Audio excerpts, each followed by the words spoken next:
ボディデザインとダイエット、筋トレか。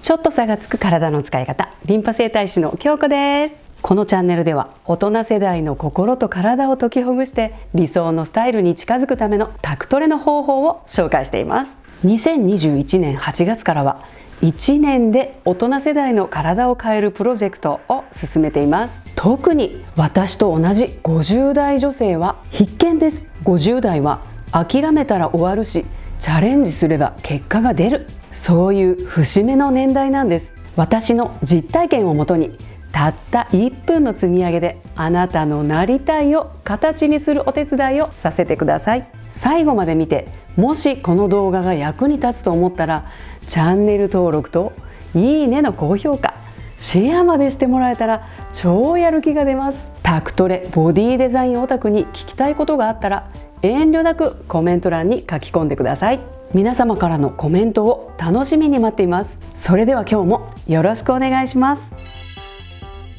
今日のテーマはボディデザインとダイエット。はい、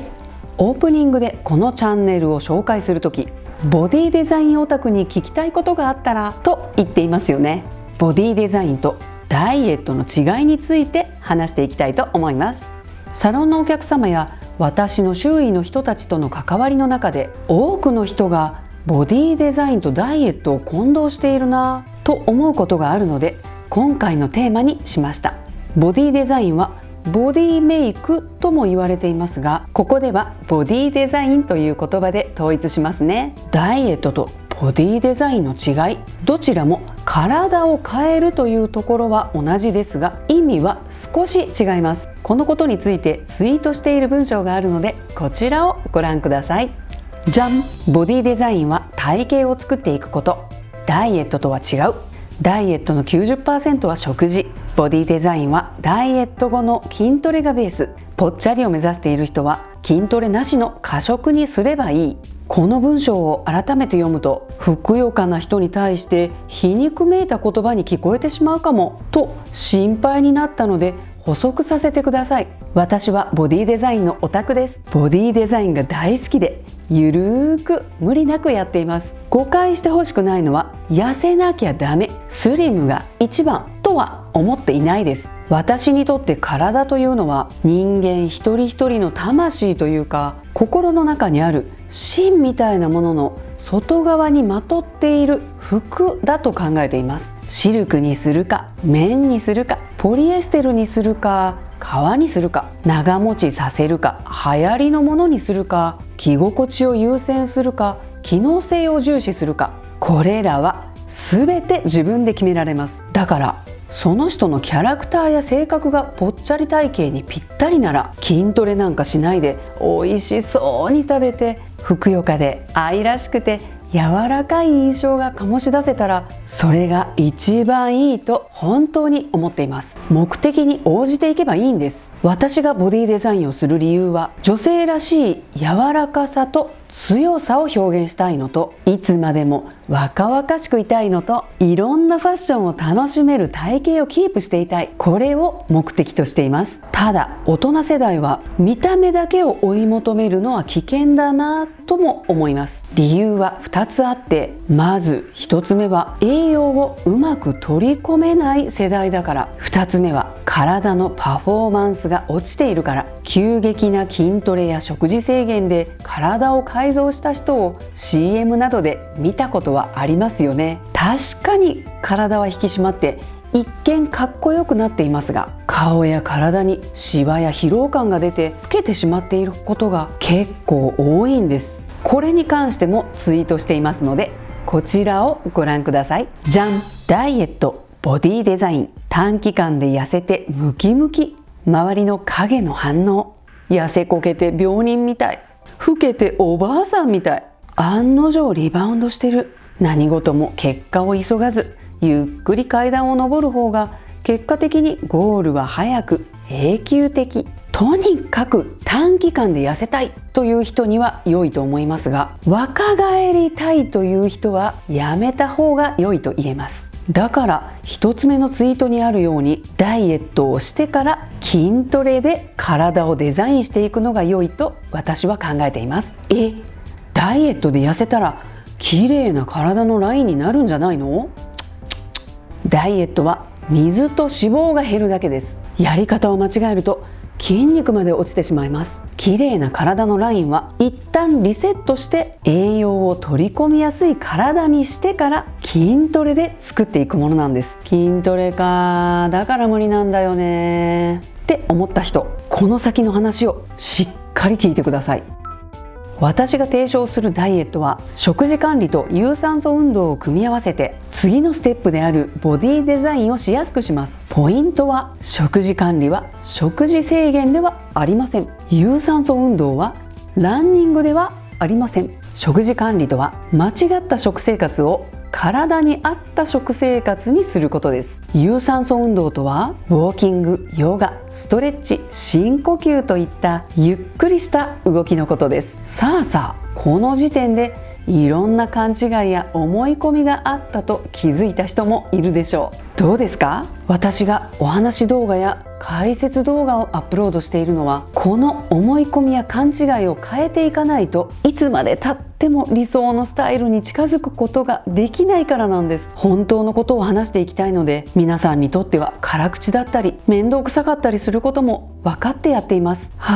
やっと話せた。嬉しい。話を戻します。さっき言った食事制限と有酸素運動をやっているうちに、自分はどうなりたいのか、どういう人間なのか、本当にダイエットが必要なのか、何のためなのかといった深層心理にたどり着くことがあります。こうなったらダイエットが面白くなって楽しくて、まるで趣味のように先に進むことができます。ポイントは、このままどんどん進むと極端なダイエットに向かってしまう、そんな可能性があるので、始める前に必ずゴールを決めておいてください。これは絶対です。もう一度言います。必ずゴールを決めておいてください。ダイエットが楽しいなんて本当かなって思った人、そのゴールを紙に書いてください。私の場合だと52キロから48キロまでは食事管理と有酸素運動、48キロから47キロは筋トレ、こんな感じです。そして筋トレですが、きつい、辛い、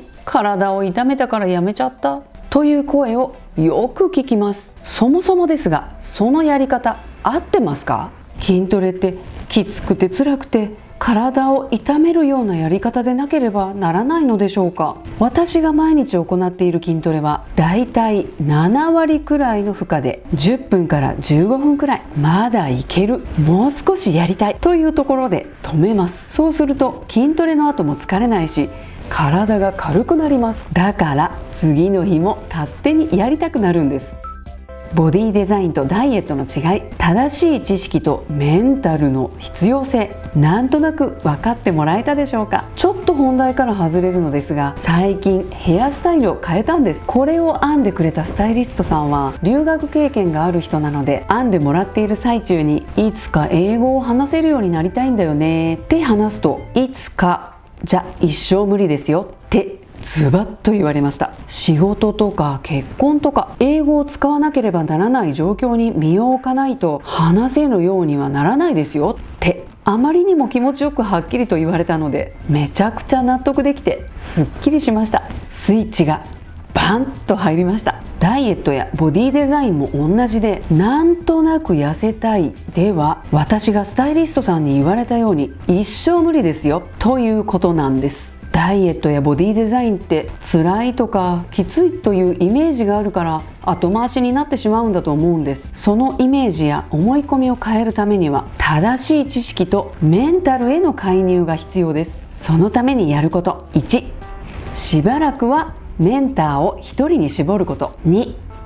嫌いな性格、嫌な自分、見たくない裸、現在のありのままのあなたを客観視する。3、今までのあなたを自分で認めてあげる。過去の私は自分のことが大嫌いでした。母とお好み焼きを食べに行った時、酔っ払いのおじさんが母に対して美人やな、そして私に対してブスやなって言ったんです。その時食べたお好み焼きは全然味がしなくて、家に帰って家族の前で大泣きしました。涙が止まらなくて、辛くて悲しくて情けなくて、思い出したらまた涙が出そうです。でもそのおかげで自分のことを客観視することができたんです。どこから見ても男の子みたいで、飾り気のかけらもない正真正銘のブスでした。その後修学旅行の出し物があって、色ゴムで髪を結んだんです。そしたら他のクラスの子たちまで物珍しさに声をかけてくれるようになりました。私はバカ正直なオタクなので、全ての成功の土台にはメンタルの引き上げが必要であることを言わずにはいられません。まずはさっき話した3つのことから始めてみてください。来年2022年1月下旬か2月頃、オンラインで学べる7日間メイクボディを開講する予定です。私が実際に行ったダイエット法、私のサロンのお客様に実践してもらったことなど、実証済みの内容全てをギュッと凝縮して7回でお伝えする講座です。もちろん手厚いフォローもついています。ご興味を持ってくださった方は、開講のお知らせがすぐに届くように概要欄に貼ってある LINE 公式アカウントに登録しておいてください。詳しくは後日このチャンネルでも紹介する予定ですが、まずは LINE 公式アカウントの登録をお願いします。それでは今日はここまでです。積み上げたあなたに花丸。いかがだったでしょうか。これなら続けられそうかな。1年で大人世代の体を変えるプロジェクト、1日1分の積み上げであなたのなりたいを目指して一緒に頑張っていきましょう。元気になれば綺麗になれる、綺麗になれば優しくなれる。土曜日朝7時にお会いしましょう。京子でした。